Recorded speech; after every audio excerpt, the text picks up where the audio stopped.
Hello student, good morning. मैं गोकुल आज आपके लिए इस वीडियो में लेके आया हूँ क्लास 10 विज्ञान विषय चैप्टर नंबर हमारा 8 जो है वो चल रहा था कार्बन व उसके यौगिक।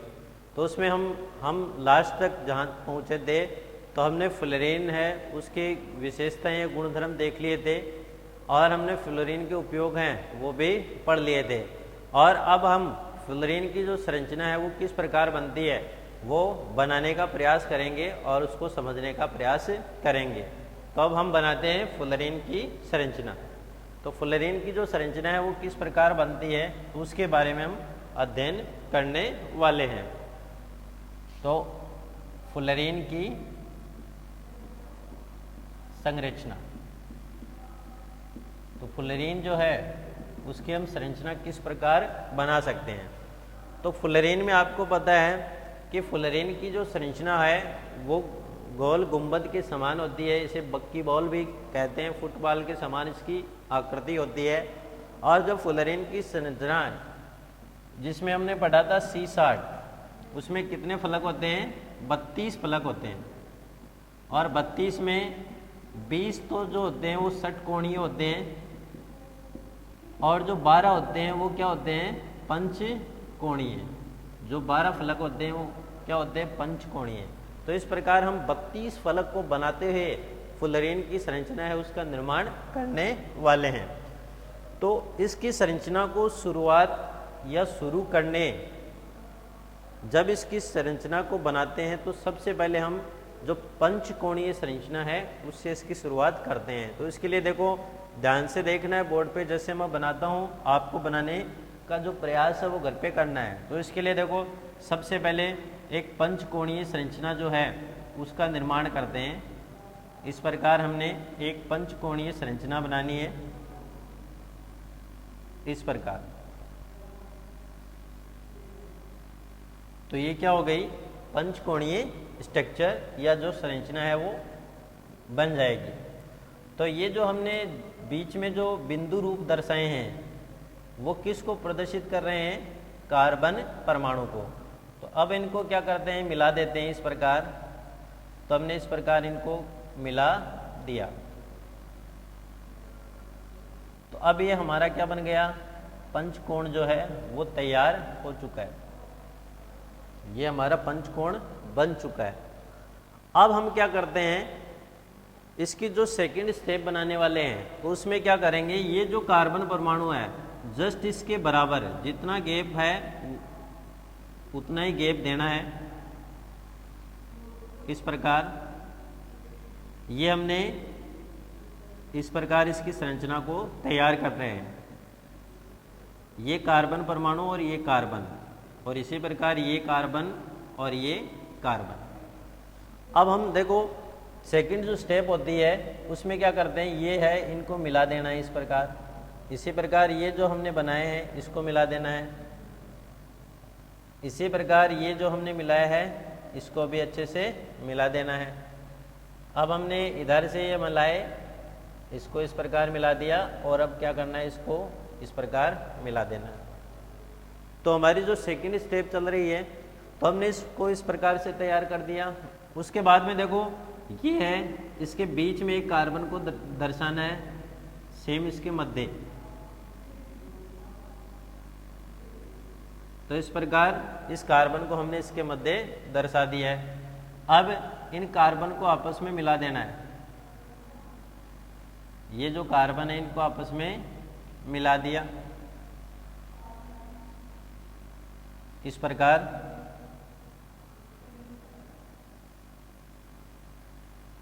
इस प्रकार तो हमारा देखो ये पंच कोण बन चुका है और ये जो संरचना है वो कौन सी बन चुकी है? षटकोण संरचना बन चुकी है। अब देखो ये है, यहाँ से स्टार्ट करना है। ये जो 3 कार्बन है इधर भी और इधर, ये 5 जगह 3-3 कार्बन दिख रहे हैं, उससे हमें एक पंचकोण बनाना है। तो पंचकोण बनाने के लिए इस प्रकार हम इसको मिला देते हैं।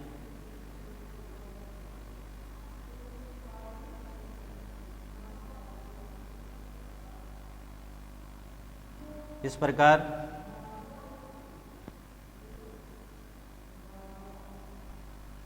अब ये जो कार्बन है इसको इस प्रकार से मिला देना है।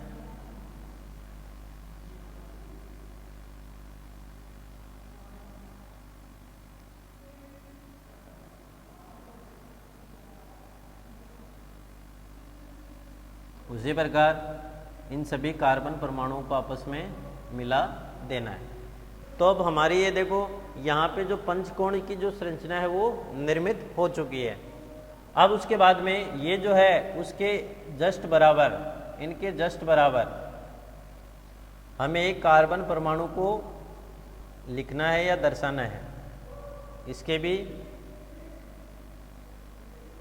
इसी प्रकार, तो इस प्रकार हमने कार्बन परमाणु को लिख लिया है। अब हमें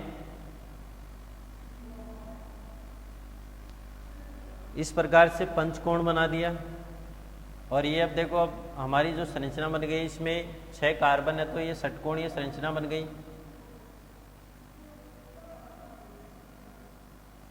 इनको हमने मिला दिया, तो इस प्रकार हम इसको मिलाते चले गए।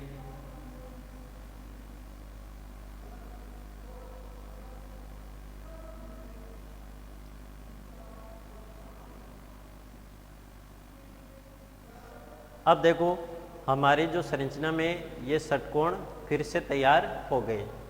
अब उसकी जो इसके बाद की जो स्टेप आती है, अब इससे देखो ये 4 कार्बन है, ठीक है। इससे हमें ऐसी इस संरचना को लगभग क्या कर देना है, सीधा कर देना है। तो इसके लिए देखो हमें, जैसे हमने इसको लगभग सीधा करना है, तो ऐसे इसको हम बना सकते हैं। ये हमें मिलाना पड़ेगा, तो कार्बन परमाणु को लिखते हुए हम इसको मिलाएंगे। ये लगभग हमारी सीधी संरचना बन चुकी है। अब देखो ये है, तो इसमें हमें क्या दर्शाना है, इधर और इधर ये जो कार्बन है इसको दर्शा देना है। इसी प्रकार इस प्रकार मिला दिया।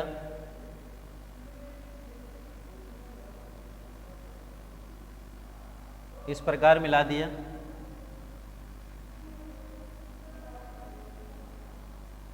इस प्रकार, तो इस प्रकार हमने मिला दिया। अब हमने जब सबको मिलाया तो हमारी लगभग संरचना तैयार हो चुकी है बनके। अब ये लगभग है, पूरी कंप्लीट नहीं हुई है। अब जो अगली हमारी स्टेप आएगी वो क्या आएगी, ये जो है बीच में जो हमने षटकोण बनाए हैं, इन षटकोणों के बीच में एक कार्बन जो है उसको प्रदर्शित करना है। तो हमने कार्बन को प्रदर्शित कर दिया। अब इनको आपस में मिला देना है, इन कार्बन को आपस में मिला देना है। इस प्रकार हमने इन कार्बनों को आपस में मिला चुके हैं। इस प्रकार हमने कार्बन को मिला दिया। अगली जो हमारी स्टेप आने वाली है, तो उसमें हमें क्या करना है, ये जो है षटकोण, इसके बीच में एक कार्बन परमाणु को प्रदर्शित करना है, इन षटकोणों के बीच में, और इनको आपस में इस प्रकार मिला देना है। जैसा मैं मिला रहा हूं आपको सेम वैसा ही करना है। और अब जो अंतिम स्टेप आती है उसमें क्या करना है, ये जो कार्बन परमाणु है, इन 2 कार्बन परमाणु को छोड़ते हुए इनके पास वाले कार्बन परमाणु से मिला देना है। इस प्रकार हमने मिला दिया। इनके पास वाला ये कार्बन और ये, इन दोनों को हमने छोड़ दिया। अब इसमें देखो ये जो कार्बन है इसके बराबर वालों को छोड़ना है और इन दोनों के पास वाले से मिला देना है। इसी प्रकार इसमें इनके बराबर, जैसे इन दोनों, इसके बराबर ये, इसके बराबर ये, इनको छोड़ देना है और इनके पास वालों से मिला देना है। तो इनके पास वाले कौन से हैं, ये और ये। नेक्स्ट जो है उसमें भी इनके बराबर वालों के पास से छोड़ देना है और ये जो है उनसे इनको मिला देना है, इस प्रकार। तो इस प्रकार अब हमारी जो फुलरीन है बकमिंस्टर फुलर द्वारा निर्मित C60, जिसमें 32 फलक 20 षटकोणीय और 12 पंचकोणीय फलक होते हैं, तो उन सब के द्वारा हम ये जो संरचना है उसको आसानी से बना सकते हैं। फुलरीन की संरचना आज जब इसको बनाने का प्रयास करें तो वीडियो को बीच में पॉज करके भी आप इसको आसानी से सीख सकते हैं, और इस प्रकार ये कठिन स्ट्रक्चर भी हो तो उसको हम यदि तरीके से बनाएं तो आसानी से हम इसको तैयार कर सकते हैं या है जो बना सकते हैं। फिर फुलरीन के बारे में कंप्लीट हो चुका है, और अब हम अगला जो पढ़ने वाले हैं वो हमारा पॉइंट रहने वाला है क्लोरोफ्लोरोकार्बन या फ्रीऑन। अगला जो पॉइंट रहने वाला है उसका नाम है क्लोरोफ्लोरोकार्बन, या हम इसको क्या बोलते हैं, फ्रीऑन। फ्रीऑन या क्लोरोफ्लोरोकार्बन। अब हमें ये पता करना है कि भाई क्लोरोफ्लोरोकार्बन होते क्या हैं, तो इसको हम किस प्रकार से परिभाषित कर सकते हैं। तो जब इसको यदि परिभाषित किया जाए तो इसके नाम के आधार पर भी हम इसको परिभाषित कर सकते हैं। कैसे लिख सकते हैं, क्लोरीन, फ्लोरीन व कार्बन से बने यौगिक, कार्बन से बने यौगिक क्या कहलाते हैं, CFC, क्लोरोफ्लोरोकार्बन कहलाते हैं। क्लोरीन, फ्लोरीन व कार्बन से बने यौगिक क्या कहलाते हैं, क्लोरोफ्लोरोकार्बन कहलाते हैं। इसको यदि और अधिक आगे परिभाषित करें तो हम क्या लिख सकते हैं, पॉलीक्लोरो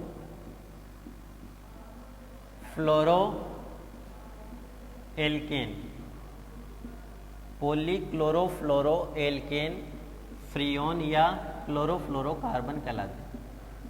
फ्रीऑन या क्लोरोफ्लोरोकार्बन कहलाते हैं, यानी पॉलीक्लोरोफ्लोरो एल्केन क्या कहलाते हैं, फ्रीऑन या क्लोरोफ्लोरोकार्बन कहलाते हैं। तो इस प्रकार हम इन दो परिभाषाओं के माध्यम से इसको परिभाषित कर सकते हैं। अब अगला इसमें जो पॉइंट आता है वो आता है फ्रीऑन का निर्माण। तो फ्रीऑन जो है उसका निर्माण हम प्रयोगशाला में कैसे कर सकते हैं, उनकी कौन कौन सी विधियां हैं फ्रीऑन का निर्माण। तो जब प्रयोगशाला में फ्रीऑन का निर्माण किया जाता है तो उसके लिए हमें क्या चाहिए, कार्बन टेट्राक्लोराइड और हाइड्रोजन फ्लोराइड। क्या चाहिए, एक तो carbon tetra CCl4 carbon tetrachloride और हाइड्रोजन फ्लोराइड, हाइड्रोजन फ्लोराइड को जब एंटीमनी पेंटा क्लोराइड की उपस्थिति में गर्म किया जाता है तो किसका निर्माण होता है, फ्रीऑन का निर्माण होता है। तो हम क्या लिख सकते हैं, जब कार्बन टेट्राक्लोराइड को हाइड्रोजन फ्लोराइड की उपस्थिति में उत्प्रेरक एंटीमनी पेंटाक्लोराइड, तो उत्प्रेरक है SbCl5, एंटीमनी पेंटाक्लोराइड की उपस्थिति में अभिकृत करवाते हैं तो किसका निर्माण होता है, फ्रीऑन का निर्माण होता है या क्लोरोफ्लोरोकार्बन का निर्माण होता है। तो इसको हम कैसे लिख सकते हैं, अब देखो ये यहाँ पे है उत्प्रेरक, ठीक है, इसकी उपस्थिति में इसका नाम क्या है, एंटीमनी पेंटाक्लोराइड, और ये क्या है, कार्बन टेट्राक्लोराइड, कार्बन टेट्राक्लोराइड, और ये क्या है, हाइड्रोजन फ्लोराइड, हाइड्रोजन फ्लोराइड। जब इससे विकृत करवाते हैं तो यहाँ से क्या निकलेगा, उप उत्पाद के रूप में HCl, देखो H यहाँ से और Cl यहाँ से, और बन गया क्या, CCl3F, CCl3F जिसे क्लोरोफ्लोरोकार्बन कहते हैं या फ्रीऑन 11, इसका नाम क्या होता है, फ्रीऑन 11। यदि इसका हम आईपीएसी नाम लिखें तो हम लिख सकते हैं मोनोडाई ट्राई क्लोरो। अब इसमें देखो 3 क्लोराइड है तो हम क्या लिख सकते हैं, ट्राई क्लोरो मोनोफ्लोरो, ट्राई क्लोरो मोनोफ्लोरो। एक कार्बन है तो एक कार्बन हम क्या लिखते हैं, मेथ, और एकल बंध है तो क्या लिख देंगे, मेथेन। तो इसका आईपीएसी यदि नाम लिखा जाए तो क्या हो जाएगा, ट्राई क्लोरो मोनोफ्लोरो मेथेन। क्या होगा, ट्राई क्लोरो मोनोफ्लोरो मेथेन। और इसको हम क्या लिख सकते हैं, फ्रियोन 11 या CFC क्लोरोफ्लोरो कार्बन, या इसका जो नाम होता है वो होता है फ्रियोन 11, और इसका आईपीएसी नाम होता है ट्राई क्लोरो मोनोफ्लोरो मेथेन। और आगे उप उत्पाद के रूप में हाइड्रोक्लोरिक अम्ल का है जो है निर्माण होता है। अगला जो हमारा इसमें पॉइंट होगा वो है फ्रियोन का नामकरण। फ्रियोन का नामकरण वो किस प्रकार किया जाता है तो इसके बारे में हम देखेंगे। फ्रियोन का नामकरण, अब जो फ्रियोन है उन फ्रियोन का भी नामकरण के लिए आईपीएसी ने कुछ नियम बनाए हैं। वो किसके आधार पे बनाए हैं, फ्रियोन के जो अणु होते हैं, फ्रियोन के अणु में उपस्थित,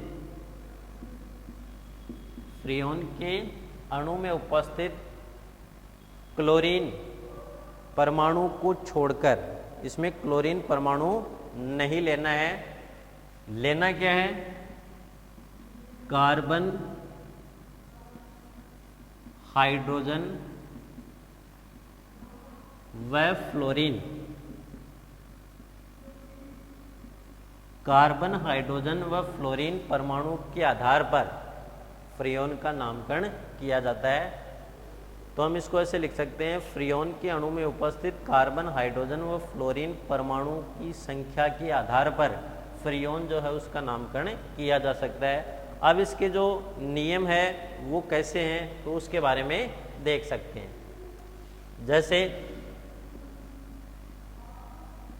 फ्रियोन में हमें समझना है Freon X, Y, Z, X, Y, Z। यहाँ पे अक्स क्या है, कार्बन परमाणु की संख्या। तो ये आपको ध्यान रखना है, अक्स बराबर क्या है, फ्रियोन के अणु में, फ्रियोन के अणु में कार्बन परमाणु की संख्या से एक कम। तो हम क्या लिख सकते हैं, C-1। तो फ्रियोन का जो अणु है उसमें कार्बन परमाणु की संख्या को गिनना है और उस संख्या को गिन के उससे एक कम कर देना है। जैसे मान लो कार्बन परमाणु की संख्या 3 है, उससे एक गया तो कितने बच गए, 2। तो फ्रियोन के अणु में कार्बन परमाणु की संख्या जो है उससे क्या होता है, एक कम। सेकंड जो आता है वाई क्या होता है, फ्रियोन के अणु में हाइड्रोजन परमाणु की संख्या से एक अधिक। तो हम लिख सकते हैं फ्रियोन के अणु में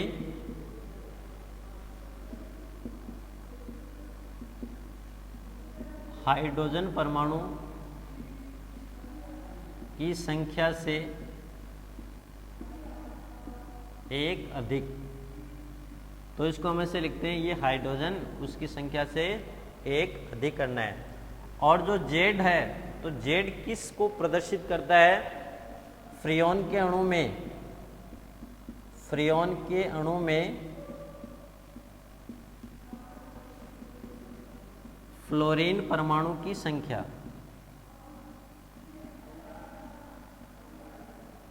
तो कैसे लिख सकते हैं, फ्रियोन के अणु में फ्लोरीन परमाणु की संख्या।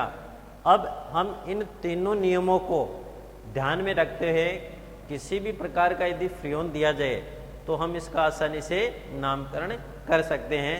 जैसे मैं कुछ सूत्र लिखता हूँ और उसके आधार पे हम फ्रीऑन का नामकरण करेंगे। ये जो है उसके आधार पे एक सारणी के द्वारा हम इसको सामान्यतः समझ लेते हैं। जैसे सबसे पहले अणुसूत्र, उसके बाद में x, फिर y और फिर z, और थर्ड आता है फ्रीऑन का नाम। अगला जो आता है इसमें वो आता है फ्रीऑन का नाम, फ्रीऑन का नाम। अब फ्रीऑन का नाम क्या होगा? परमाणु जो है सूत्र है उसकी संख्या को देखकर हम आसानी से फ्रीऑन जो है उसका नामकरण कर सकते हैं। जैसे सबसे पहले इसमें हम देखेंगे CFCl, CFCl2। सेकेंड हम देखेंगे CF2Cl2, CF2Cl2। थर्ड इसमें हम देखने वाले हैं C2F2Cl4, C2F2Cl4। अगला हम देखेंगे C2F3Cl3, C2F3Cl3। अब हम इसका नामकरण करने वाले हैं। तो इसका नामकरण उन्हीं नियमों के आधार पे हम आसानी से कर सकते हैं। जैसे x C-1, y H+1, और जो z है वो क्या होता है? f की संख्या, f की संख्या। तो हमारे पास है CFCl2। तो इसमें कार्बन परमाणु की संख्या कितनी है? कार्बन परमाणु की संख्या 1। तो x का मान क्या होगा? x बराबर 1 माइनस 1 बराबर क्या हो जाएगा? 0। सेकेंड है y क्या है? हाइड्रोजन परमाणु की संख्या। तो इसमें हाइड्रोजन परमाणु की संख्या है क्या? बिल्कुल नहीं है। तो क्या है? 0। उसमें 1 जोड़ा तो कितना हो जाएगा? 1। थर्ड है Z का मतलब है फ्लोरीन परमाणु की संख्या। तो फ्लोरीन परमाणु की संख्या कितनी आ रही है? 1। तो फ्रीऑन का जब नामकरण करेंगे तो इसका नाम क्या हो जाएगा? फ्रीऑन 011। तो इसका नाम क्या हो जाएगा? फ्रीऑन 011 या 11। तो इस प्रकार हम आसानी से इसका नामकरण कर सकते हैं। अगला जो होगा इसमें फ्रीऑन, उसका नामकरण किस प्रकार होता है? इसमें देखना कार्बन परमाणु की संख्या कितनी है? 1 में से 1 गया, कितना बचा? 1 माइनस 1 बराबर 0। उसके बाद में हाइड्रोजन परमाणु की संख्या है क्या? बिल्कुल नहीं है। तो 0 है, उसमें 1 जोड़ा कितना आया? 1 आया। Z है फ्लोरीन की संख्या। तो फ्लोरीन परमाणु की संख्या कितनी है? 2। तो यहाँ पे हम क्या लिख देंगे? 2। अब हमारा जो फ्रीऑन होगा वो क्या होगा? इधर क्या है? 0 1 2। तो ये क्या हो जाएगा? फ्रीऑन 12। उसी प्रकार हम अगले का कर सकते हैं। अगले में कार्बन परमाणु की संख्या कितनी है? 2। तो C-1, तो 2 में से 1 गया, कितना बचा? 1। उसी प्रकार हाइड्रोजन दिख नहीं रहा है, तो हाइड्रोजन परमाणु की संख्या 0 + 1 बराबर 1। Z है फ्लोरीन की संख्या। तो इसमें फ्लोरीन कितने दिख रहे हैं? 2। तो ये हमने यहाँ पे क्या लिख दिए? 2। तो इसका जब नामकरण करते हैं तो क्या हो जाएगा? फ्रीऑन 112। तो क्या हो जाएगा? फ्रीऑन 112। अगला जो है उसमें देखना C2F3Cl3, C2F3Cl3। इसमें कार्बन परमाणु की संख्या कितनी है? 2। तो C-1, तो 2 में से 1 गया, तो कितना बच गया? 1। उसी प्रकार हाइड्रोजन परमाणु की संख्या 0 है, 0 में 1 जोड़ा 1। Z क्या है? Z जो है वो है फ्लोरीन की संख्या। तो फ्लोरीन की संख्या इसमें कितनी दिख रही है? 3 दिख रही है। तो इसका जब नामकरण करते हैं तो नामकरण के रूप में क्या हो जाएगा? फ्रीऑन 1 1 3। तो इस प्रकार हम आसानी से जो फ्रीऑन है उसका नामकरण कर सकते हैं। हमारे पास यदि कितनी भी कठिन यदि संरचना दी जाए किसकी, फ्रीऑन की, तो हम इसका आसानी से नामकरण कर सकते हैं इन 3 नियमों को फॉलो करते हुए। अगला जो आता है, चलो 1-2 उदाहरण और देखते हैं इनके अलावा। जैसे मान लो मैंने थोड़ा इसका कुछ बड़ा उदाहरण लिख दिया, जैसे लिखा C2 लिखा, फिर जैसे F4Cl2, C2F4Cl2, इसका नाम क्या होगा बताओ देखें, C2F4Cl2। पहला नियम क्या है, कार्बन परमाणु की संख्या से 1 कम। तो कार्बन परमाणु कितने दिख रहे हैं, 2, तो 2 से 1 कम, तो कितना हो जाएगा, 2 से 1 कम, तो क्या हो जाएगा, 2 में से 1 गया, 1 बचे। फिर हाइड्रोजन परमाणु की संख्या है क्या, 0 में से 1, कितना जोड़ा, 1। थर्ड है फ्लोरीन परमाणु की संख्या, तो इसमें फ्लोरीन परमाणु की संख्या कितनी दिख रही है, 4, तो फ्लोरीन परमाणु की संख्या कितनी है, 4। तो हमारा जो फ्रीऑन बनेगा अगला, तो वो क्या हो जाएगा, 114, तो फ्रीऑन 114।